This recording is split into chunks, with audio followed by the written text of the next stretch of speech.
Oiê, Estúdios Brownie no ar, com mais um episódio aqui para vocês. Eu sou Ana Campbell e hoje a gente não tem convidado. Serei eu e você e eu vou abordar uns temas aqui de coisas que me pediram. Então, primeiro, tenho uma grande amiga, Renata, que pediu para eu trazer dicas de livro. Então, no ano passado, eu já tinha trazido um episódio aqui com umas dicas de livro. Hoje, eu trago mais dois para vocês.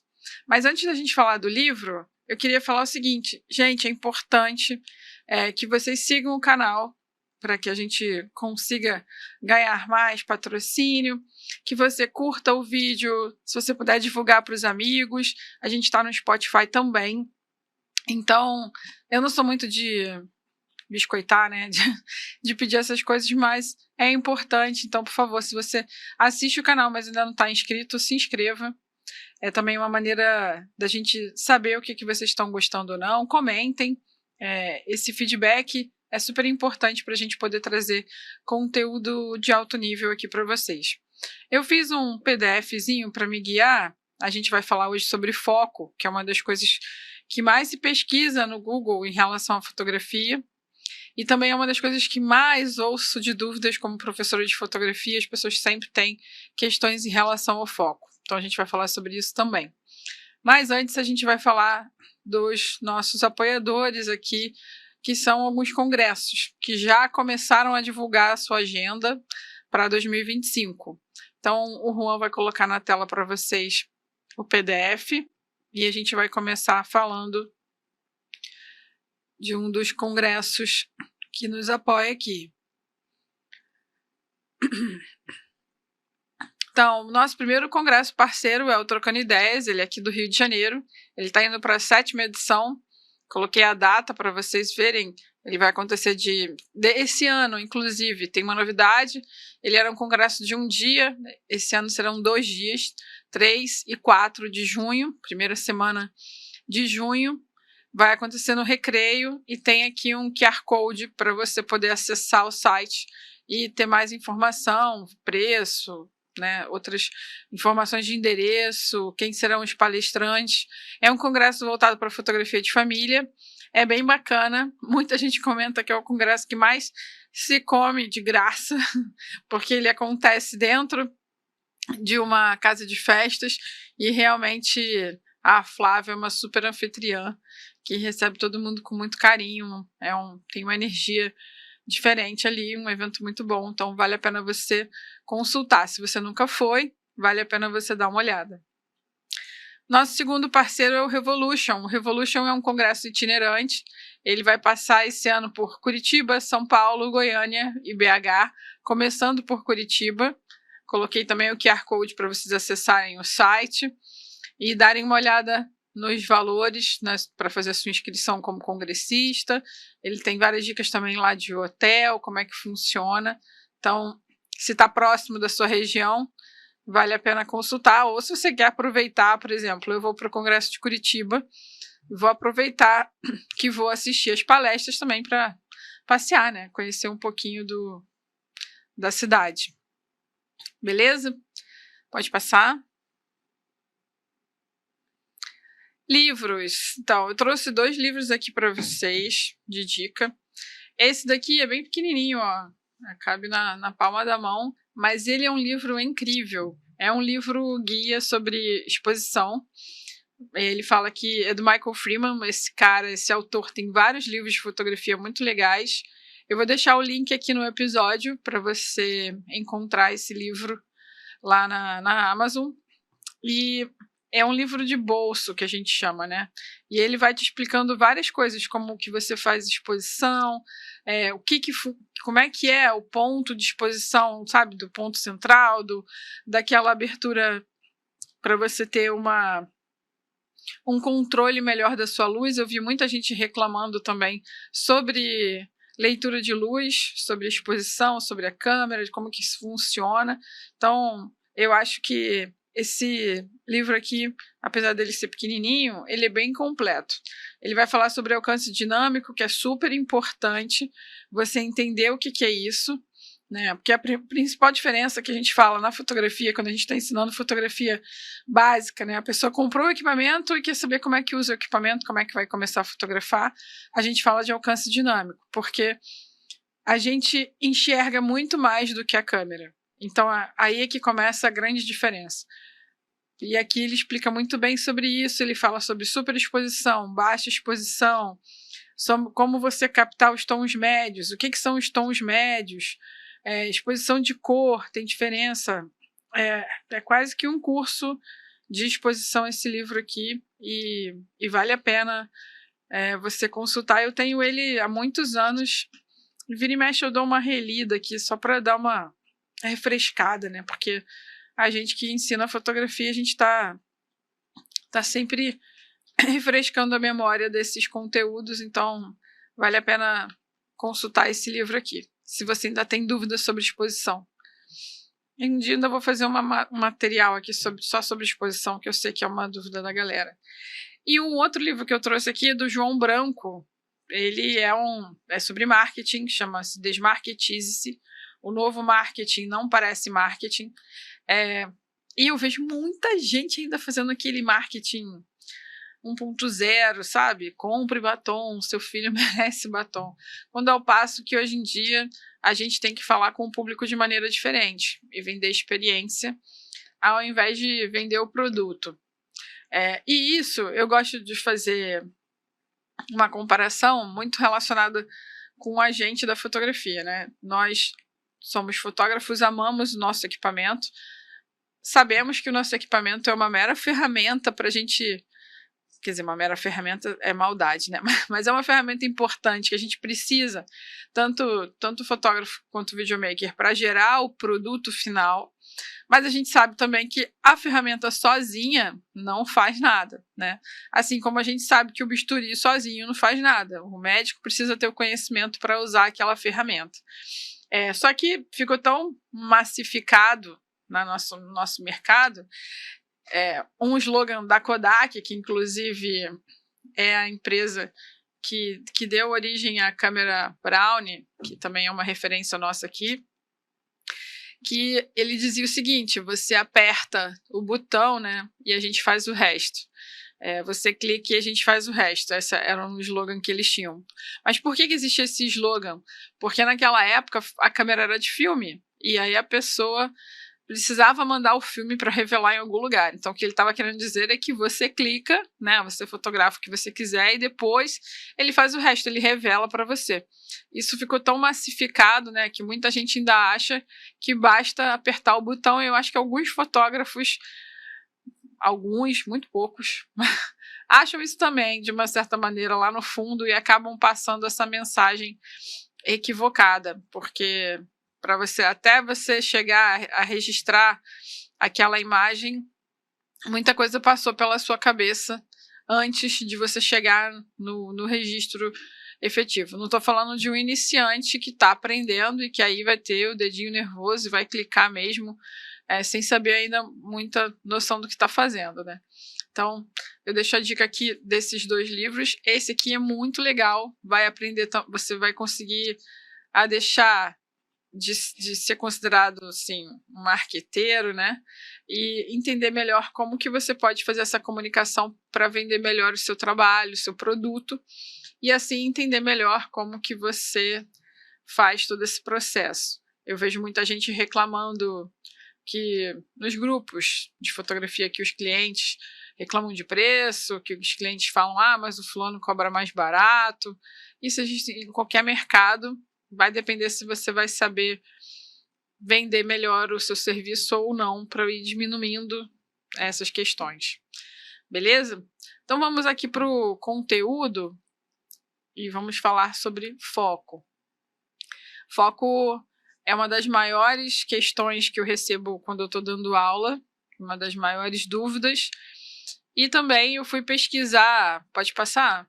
Eu fui pesquisar lá no nosso, como é que é o nome disso aqui mesmo? A inteligência artificial do Google. Esqueci, deu branco agora. Tá aberto aqui, peraí que eu vou ver. O Gemini. Eu fui lá no Gemini e perguntei para ele: Gemini, quais são as principais perguntas hoje sobre fotografia que a galera faz para o Google? E aí, a primeira assim que veio é sobre foco. E o que é? A primeira que ele perguntava era o que é foco na fotografia? E depois, em seguida, vieram as dúvidas. Como a câmera decide o que está em foco? Qual a relação entre foco e nitidez? Então, vamos embora. Vamos começar a falar sobre isso. Pode passar. Foco. Foco é considerado, na nomenclatura da fotografia, a área da foto onde você encontra maior nitidez. Então, nesse caso aí, tá nessa coroazinha, nessa parte rosa, que eu resolvi fazer o foco, e para trás está desfocado, para frente, se tivesse algum elemento, estaria também.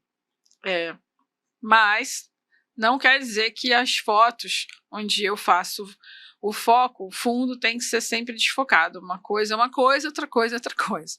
Por isso que a gente vai falar sobre o foco e nitidez. Mas em relação à nomenclatura, que se diz que foco é onde você escolheu fazer o ponto de maior nitidez da sua foto.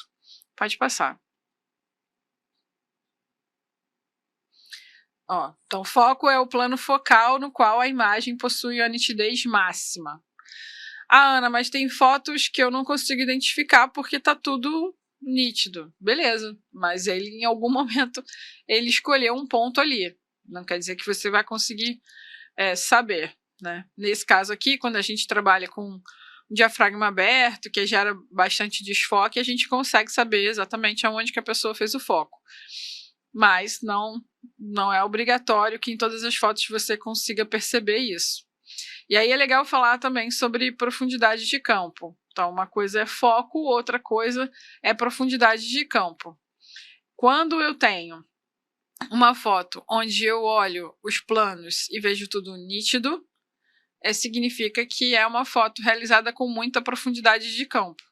Se eu tenho uma foto que foi feita e eu tenho esse desfoque, né, pouca profundidade de campo, significa que ele trabalhou de outra forma. Pode passar para mim, por favor? Aí, eu gosto sempre de fazer esse exercício aqui. Imagina que você tem uma folha de caderno com essas linhas. E aí, imagina que cada linha dessa é um plano focal. Então, toda vez que eu faço uma foto e que eu faço o foco, eu estou escolhendo um plano, como se eu estivesse escolhendo uma linha dessa para poder fazer o foco.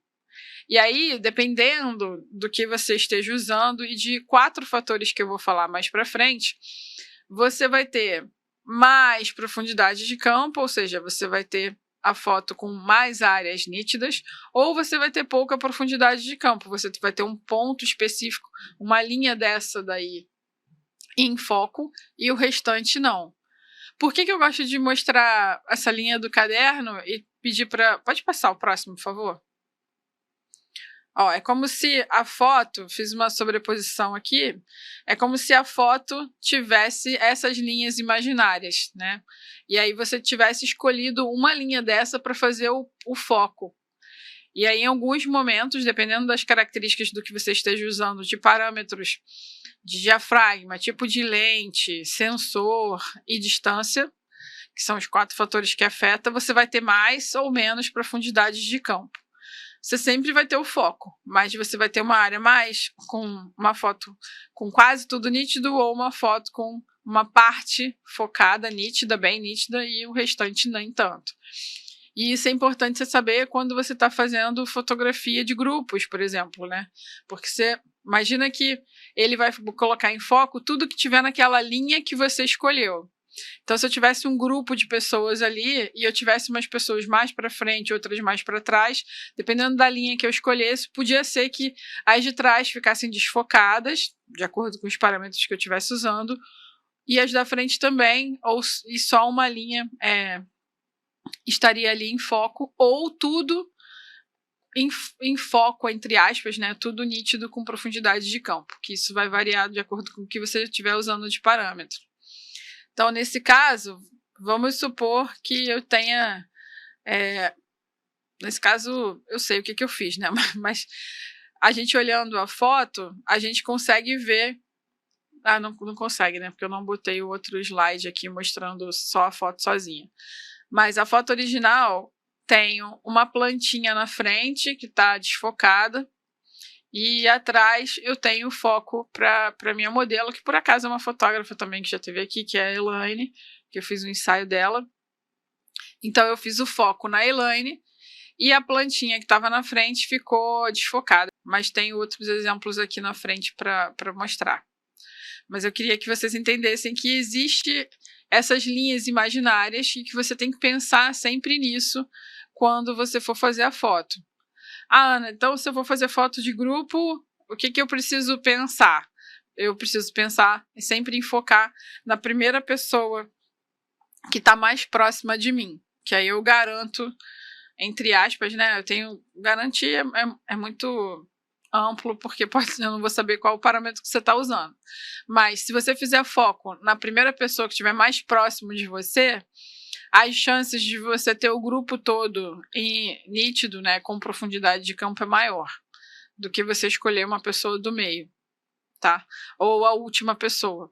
Mas eu não posso te dar garantias, porque eu não vou estar lá no momento para saber exatamente o que você quer fazer. Pode ser que você queira fazer a foto com a última pessoa em foco e o restante desfocado, enfim. Vai dependendo do que você quer fazer. Mas, se você quiser fazer uma foto de um grupo, uma foto para um porta-retrato, onde todo mundo tem que ter nitidez, né, e eu preciso trabalhar com profundidade de campo, as chances de você acertar, as maiores chances de você acertar são se você fizer o foco na primeira pessoa, tá? E mais pra frente eu já explico por quê. Pode passar. E aqui um exemplo muito clássico do que a gente usa quando a gente está explicando sobre fotografia. Então, geralmente o pessoal usa nessas nomenclaturas de livro foco no primeiro plano, porque está bem na frente, e desfoque lá no segundo plano. Isso é um exercício que a gente faz quando a gente está ensinando fotografia básica, né? Estou falando sobre diafragma, e aí eu vou ensinar a pessoa a fazer o foco no primeiro plano, de novo falando sobre aquelas linhas imaginárias, né? Então, nas primeiras linhas ali, no objeto ou na pessoa que estiver na frente, com o objetivo de desfocar o que estiver atrás. Pode passar? Então, nessa imagem aqui, a gente vê o exercício sendo feito com foco no segundo plano, no segundo dado lá. E aí, o primeiro plano está desfocado, o primeiro dadinho, você consegue perceber que é um dado, mas você vê que ele está desfocado, não está nítido, tá? E aqui o exemplo para vocês compararem. Então, a primeira foto com foco no primeiro plano e a segunda com foco no segundo plano. São os exercícios que a gente geralmente faz em relação ao foco. É importante dizer também que tem câmeras que trabalham melhor com foco e tem câmeras que nem tanto. Então, você vai sofrer um pouco mais em relação a isso. Existem lentes também que são mais rápidas para você fazer o foco, elas trabalham melhor, tem outras que não trabalham bem. Então, a gente escuta muito no mercado, inclusive tem vários memes no mercado do pessoal falando da 6D, que é a câmera 6D da Canon, que é uma full frame, não tem o foco lá, essas coisas, então você corre o risco de errar mais. Tem também uma galera que fala muito bem das câmeras Sony, que elas são muito nítidas, porque realmente o trabalho deles de foco e de nitidez, mas a questão das lentes e do sensor deles é bizarro, tá? Mas não quer dizer que você não consiga fazer fotos boas com a 6D, tá? Você só vai sofrer mais e talvez errar mais. Mas existe isso. Por exemplo, a 85mm é uma lente que eu gosto muito da Canon, mas ela não é tão rápida para foco quanto uma 35, por exemplo, quanto uma 50. E se a sua câmera, e se a sua lente tiver também com dificuldade, muita dificuldade de fazer foco, existem outras questões que podem acontecer. Então, exemplo, a gente sabe que quando a gente, antes de fazer o clique, quando a gente aperta o botão do clique até a metade, a câmera faz a leitura de luz, ela faz duas funções ali. Ela faz a leitura de luz, isso em qualquer câmera, tá? Ela faz a leitura de luz e ela faz o foco para onde você estiver apontando. Se você tiver com o controle do foco no botão da frente, é claro. Mas por padrão, quando você compra a câmera, o controle do botão do foco está ali na frente. Você pode jogar ele para trás se você quiser, mas em geral ele vem na frente. Então, quando você faz isso, a câmera, em geral, se ela... Aí tem os modos aqui que a gente vai mostrar. Em geral, ela pega o que estiver mais próximo de você, o objeto que está mais próximo de você. Por padrão também, ela já vem com um barulhinho ligado. Então, geralmente, quando você faz o foco, ela faz bip, bip. Você pode tirar esse barulho. Eu tirei porque, como eu faço muito retrato, e eu fotografava uma época algumas modelos, elas se guiavam pelo barulho do bip, então eu fazia o foco, ela fazia, já trocava a pose. Eu nem tinha clicado ainda, eu tava só testando o negócio ali. Aquilo me irritava profundamente, que eu não tinha falado para ela mudar de pose ainda, caramba. Então eu tirei isso. Fora que isso chama atenção, né, nos eventos, você distrai as pessoas. Igreja, por exemplo, que o padre já fica irritado normalmente com o fotógrafo. Então, eu tirei todos os barulhos da minha câmera, e a mirrorless também não tem barulho físico, né? Só tem barulho eletrônico. Então, eu tirei. Nas DSLRs, ainda eu tirei também o barulho do foco, esse bip, mas ela faz aquele barulho do clique, porque o barulho do clique das câmeras DSLR vem do espelho. Quando você clica, que o espelho sobe, aquele barulho do clique que a gente escuta é o espelho. Como a mirrorless não tem espelho, né, que do inglês mirror, em espelho, e less é sem, então sem espelho, ela só faz o barulho se você deixar aquele barulho eletrônico ali. Então, em geral, a gente tira para não chamar tanta atenção assim nos eventos. E aí, em relação a foco, a gente tem duas formas de fazer foco na câmera. A gente pode passar, Juan. A gente tem o foco manual, que aí você tem que desligar aonde na lente você tem um controlezinho onde você coloca lá se você quer foco manual ou foco automático. E aí você desligando lá e colocando para o foco manual, eu já vou mostrar isso aqui na Canon, na Nikon é um pouco diferente. Você consegue controlar esse foco pelo anelzinho que tem ali na lente. Todas as lentes têm, né? Tirando, eu acho que eu não, talvez tenha alguma que seja totalmente automática, mas desconheço. Mas pode ter. Não vou afirmar aqui com certeza, porque em relação à tecnologia tudo pode acontecer. E em quais condições a gente usa o foco manual, Ana? Há algumas condições. Primeiro, se eu estiver numa área onde eu não tenha contraste. Então, por exemplo, eu estou aqui no estúdio e na minha frente tem uma cortina preta. Se eu quiser fazer uma foto apontando para essa cortina, eu tenho que achar uma área de contraste onde a luz bata numa divisóriazinha ali e faça esse contraste de luz. Se tiver tudo preto, eu não consigo fazer o foco. A câmera fica no automático, ela fica para lá e para cá, né? E eu não consigo fazer. Aí eu tenho que ir para o manual. Se eu tiver numa cena de pouca luz, também, porque ele não vai achar o contraste. Então eu vou ter que ir para o manual. Se eu estiver numa área muito clara, uma paredona branca, ou uma parede de uma cor só, azul, sei lá. Se eu não tiver contraste, galera, eu não consigo fazer o foco. Aí eu sou obrigada a ir para o manual, porque aí eu vou no olho, tá? E em alguns casos, a gente usa fotografia manual quando a gente está fotografando, por exemplo, joias, porque são objetos pequenos, que a gente está usando uma macro. A lente macro é uma lente mais sensível também, mais lenta para fazer foco. Então, e ela vai estar no tripé, é um objeto inanimado, então você consegue fazer aquilo no manual, tá? Mas 90% das vezes a gente está usando o foco automático.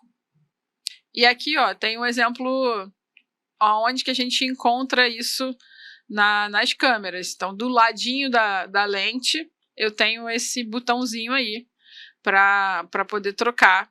Então, se for A ou AF, significa que ele vai estar trabalhando com foco automático, ou seja, eu vou apertar o botão aqui na frente e ele vai caçar o foco para mim. E se eu tiver no MF ou no M, dependendo do seu equipamento, ele vai estar no foco manual. E aí você vai ter que usar aquela rodinha da frente da lente para poder fazer o foco, beleza? E aqui tem um exemplo, ó, foco Quando que eu uso foco manual? Quando eu tenho situações de pouca luz, reflexo, quando eu vou fazer macrofotografia, fotografia de alta precisão com joia, porque aí eu preciso ir naquele detalhe. Por exemplo, fotografia de casamento, quando eu fazia, a gente fotografava, usava uma lente macro para fazer a foto da aliança. E tem casais que colocam dentro da aliança o nome do casal, a data do casamento. Então a gente tentava pegar esses elementos, esses detalhes também com esse tipo de fotografia. E aí o foco automático, no foco automático a brincadeira vai ficando mais interessante. Pode passar? Eu tinha até pedido para o Juan aqui para me mostrar como é que era na Sony, porque em geral os nossos materiais a gente usa, agora está mudando um pouco, mas a maioria dos alunos eram ou Nikon ou grupo Canon, né?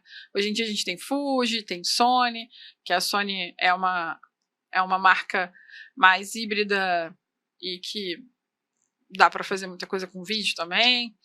Então ele estava me mostrando mais ou menos como é que funciona na Sony, e aí eu vou falar para vocês. Na Sony é a mesma nomenclatura da Nikon. Na Canon a nomenclatura é um pouco diferente, então eu vou falar da Canon e depois a gente fala da Nikon e consequentemente da Sony. Da Fuji eu não tenho aqui, gente, mas não deve ser muito difícil, você consegue achar no manual da câmera. Isso é uma coisa também que a gente comenta muito nas aulas. A Canon tem padrões, então é muito difícil mudar demais assim uma tela da outra se você mudar de modelo de equipamento. Agora eles fizeram uma mudança para mirrorless que eu vou comentar, mas em geral é bem parecido. Ela não tem tantos menus assim, é uma câmera mais amigável em termos de menu, mais user-friendly, assim, não tem tanta coisa para você se perder, tá?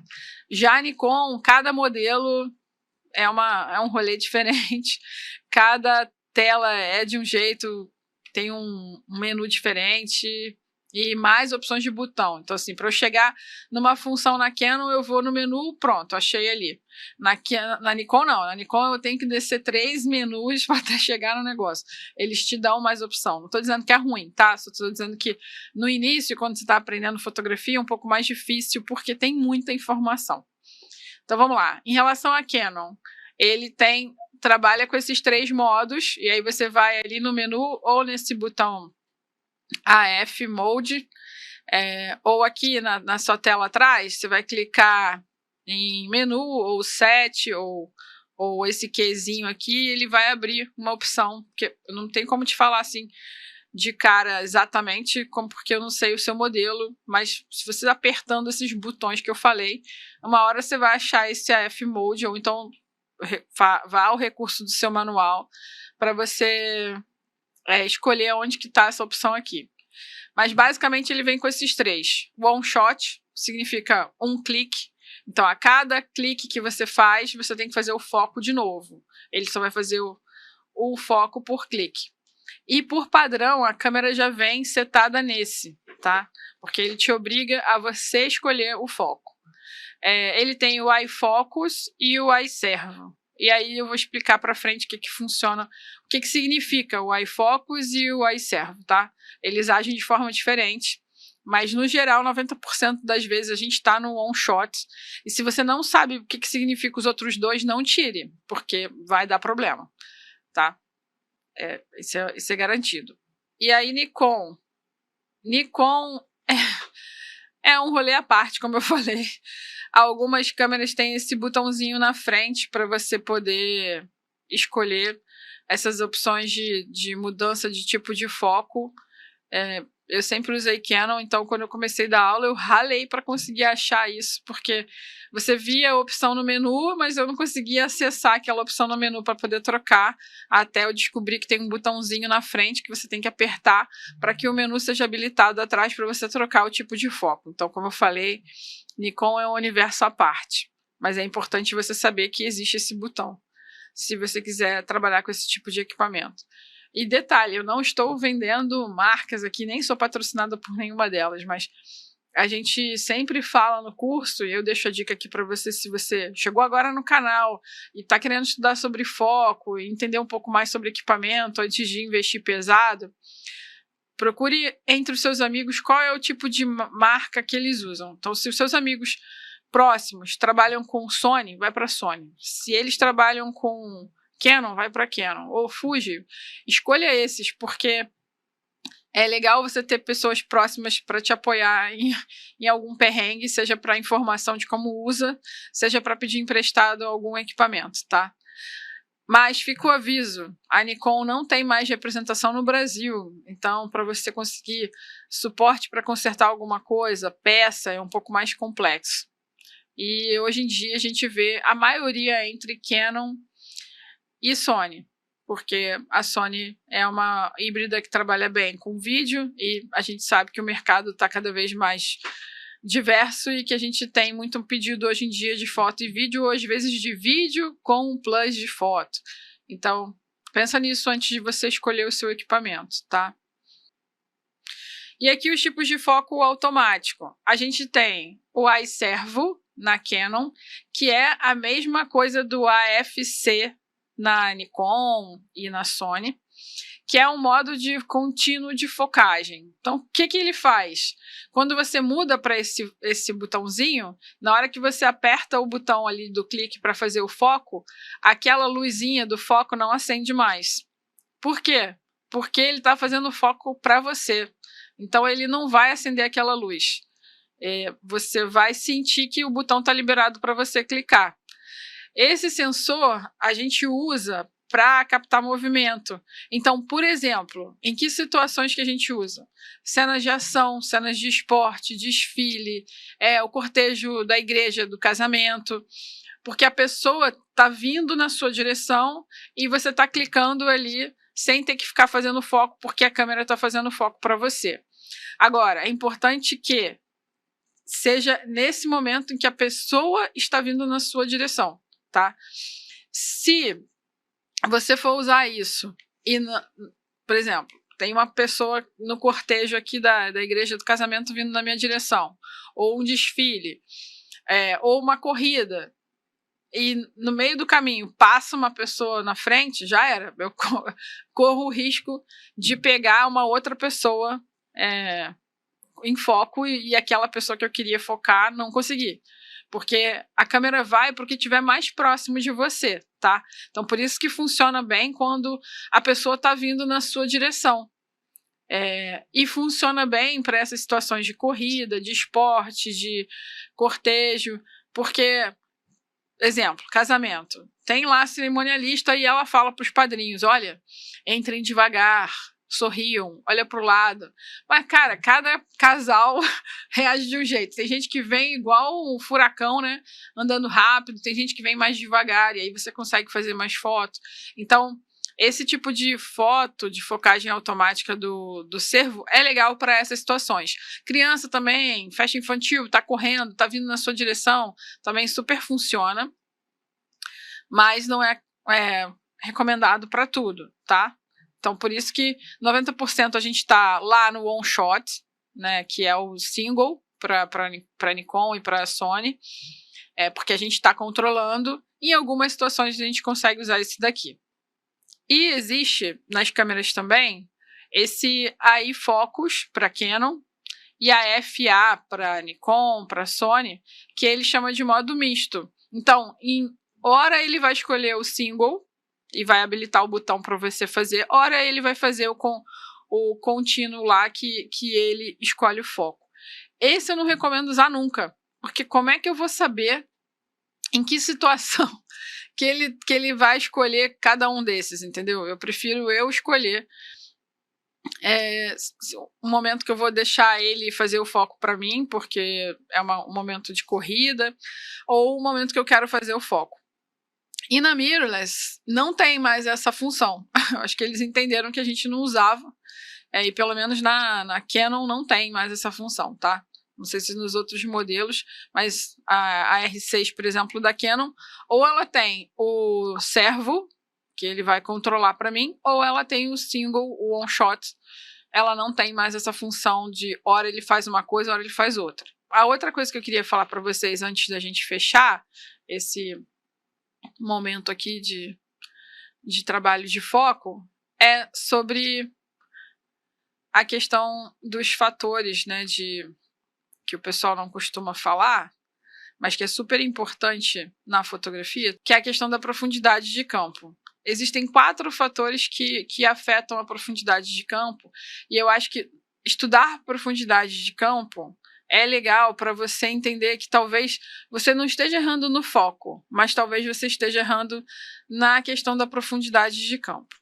E uma coisa que a gente conversa muito na fotografia básica é que quando a gente é um aluno iniciante, eu já fui assim, e a gente começa a aprender sobre diafragma, a gente é 8 ou 80, né? Então eu lembro que quando eu fiz o meu curso básico, o professor falou assim: Ana, diafragma é o controle da câmera que vai fazer o controle da abertura de luz da lente. Então, se eu tenho um diafragma muito aberto, que são os números menores, né, que confundem a nossa cabeça no início, vai entrar muita luz.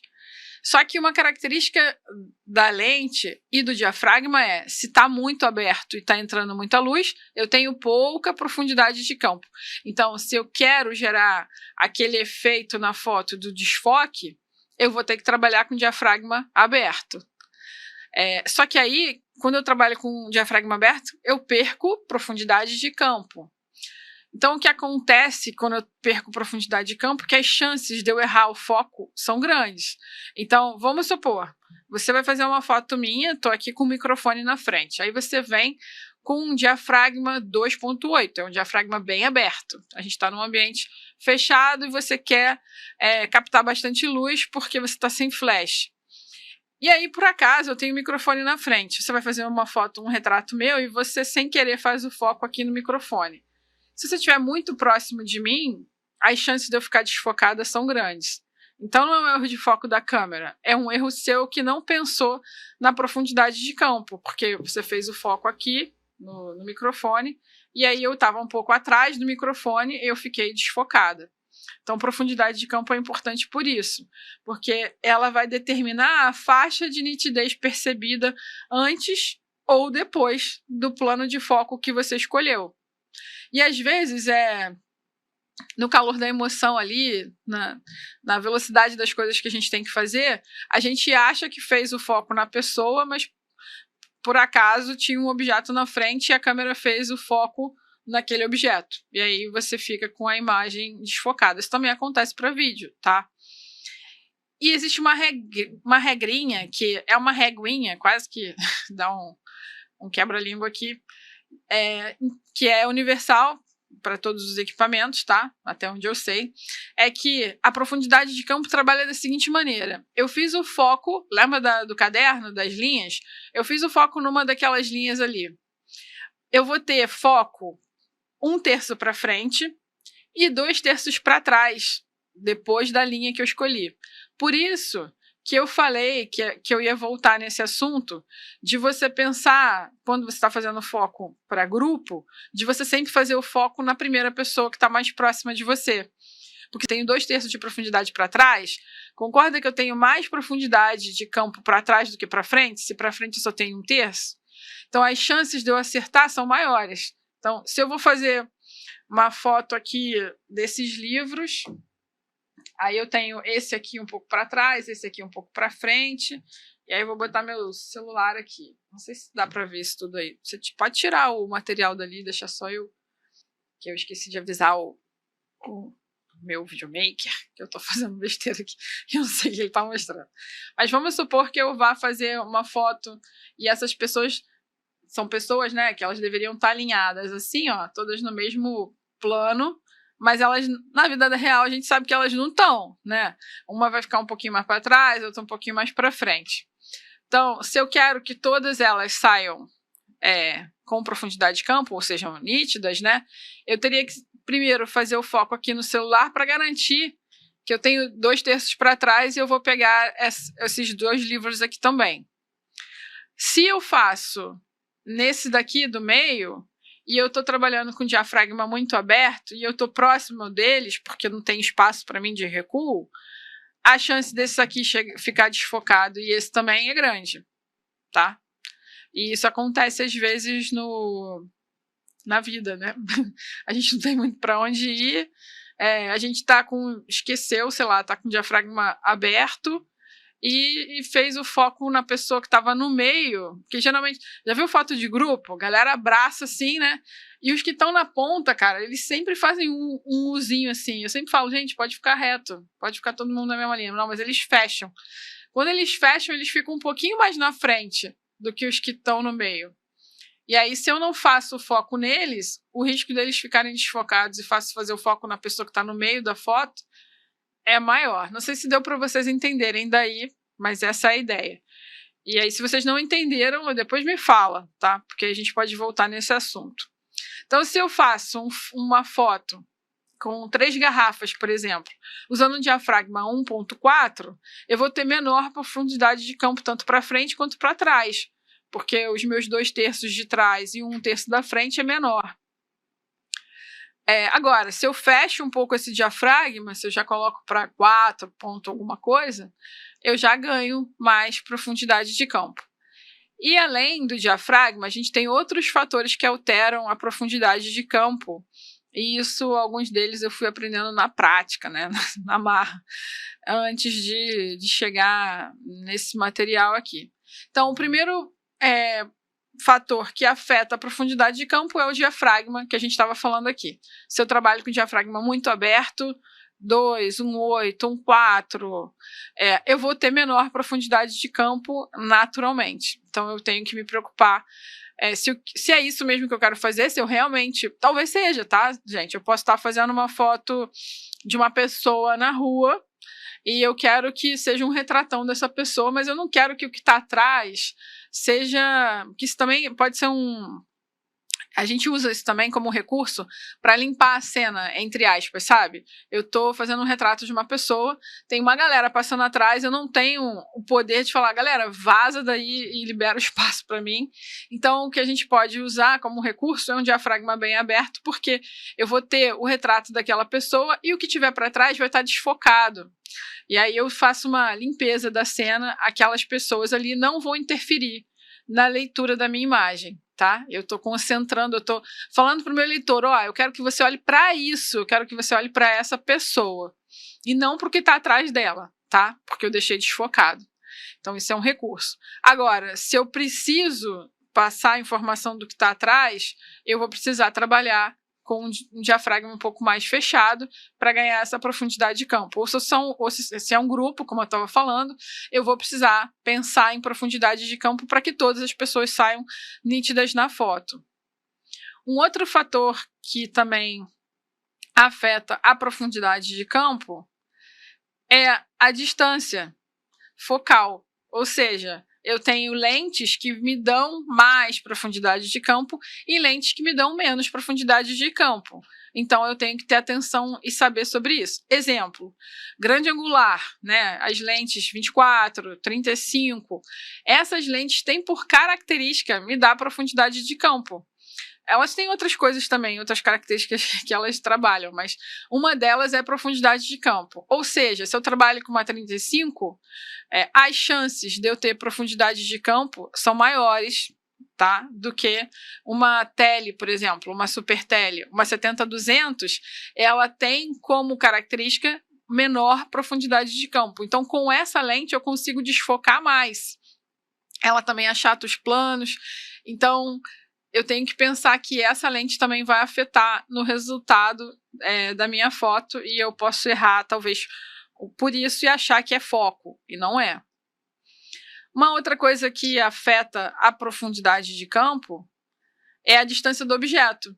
Então, se você quiser fazer um exercício em casa, eu vou pedir para você pegar uma lente sua, que você considere uma lente clara, coloque ela na distância focal no diafragma mais aberto. Então, por exemplo, você tem uma cinquentinha aí que é 1.8, você vai colocar a cinquentinha e vai parametrizar a sua câmera para fazer uma leitura de luz com o diafragma em 1.8. E aí você vai chegar bem perto de um objeto e vai fazer a foto e vai ver se o fundo desfocou. Beleza, depois você vai dar um passo para trás e vai fazer a mesma foto. Depois mais um passo para trás e a mesma foto. E por aí vai. E você vai ver que à medida que você se distancia, por mais que você continue trabalhando com 1.8 na sua configuração, você vai ganhando mais profundidade de campo. E aí no final você vai ver que mesmo você tendo feito uma foto com 1.8, se você tiver uma distância considerável do objeto, você vai ter aquela foto com bastante profundidade de campo. Isso também afeta. Tanto que, quando a gente tem um recurso que a gente usa, né, para enganar assim, na produção da foto, quando a gente tem uma câmera com uma lente que não é tão clara, por exemplo, geralmente não, né? Mas alguns alunos chegam na escola para fazer o curso com uma câmera de entrada e com a lente do kit que é 1855. A lente do kit 1855 é considerada uma lente escura, porque ela trabalha de 3.5 a 5.6. E dependendo da distância focal que você mude ali, ela vai ficar 5.6. Aí eu quero que o aluno faça um exercício em que ele vá gerar um desfoque, mas é uma lente que não é muito clara. Então eu peço para ele botar em 3.5 e para ele gerar um desfoque maior, eu peço para ele chegar mais próximo do objeto, que aí eu tenho certeza que ele vai conseguir, mesmo usando 3.5, gerar uma imagem com desfoque. Talvez não tenha um desfoque tão grande quanto seria numa lente mais clara, mas ele vai conseguir, tá? E um outro item que afeta, que é o último item que afeta a profundidade de campo, é o sensor da câmera. As câmeras full frame, elas têm menor profundidade de campo. E as câmeras cropadas, elas têm maior profundidade de campo. Então, as chances de eu conseguir um desfoque maior numa câmera full frame é maior do que numa câmera cropada. Ah, Ana, isso que significa que eu não consigo fazer foto com desfoque numa câmera cropada? Não, não é isso. Você consegue, mas você às vezes consegue gerar um desfoque maior numa câmera com sensor full frame. Então, se eu tiver um sensor full frame, uma lente clara, com um diafragma muito aberto e chegar muito próximo do objeto, talvez eu consiga fazer uma imagem, talvez não, é certo que eu vou conseguir fazer uma imagem com mais desfoque do que uma pessoa que esteja ou com uma lente que não seja tão própria para isso, com uma abertura um pouco mais fechada e ainda com um sensor que dá essa profundidade de campo. Isso é importante entender porque eu lembro, eu até estava contando para os alunos, não tenho vergonha nenhuma de falar sobre isso, porque errar é humano e isso faz parte do nosso aprendizado, né? Eu lembro que eu tive um professor que ele vendia fortemente a ideia de que todo mundo deveria trabalhar com lentes fixas. Ele foi meu mentor durante um tempo, então eu acreditava piamente nisso. Hoje em dia eu já penso um pouco diferente, porque a lente de zoom é bem versátil e para evento facilita demais a sua vida. Mas durante muito tempo eu trabalhei sempre muito com lente fixa. E aí o que eu fiz, né? Eu tinha uma câmera de entrada, que era considerada uma semi-profissional, e na Canon, na Nikon não, mas na Canon você tem lentes que funcionam só para câmera cropada e você tem lentes com a bolinha vermelha, que são lentes profissionais, que funcionam tanto na câmera cropada quanto na câmera full frame. Então eu queria trocar de equipamento, mas trocar tudo de uma vez era muito caro, e aí eu fui comprei a cinquentinha, com a bolinha vermelha, que ia funcionar numa full frame, já funcionava na minha câmera.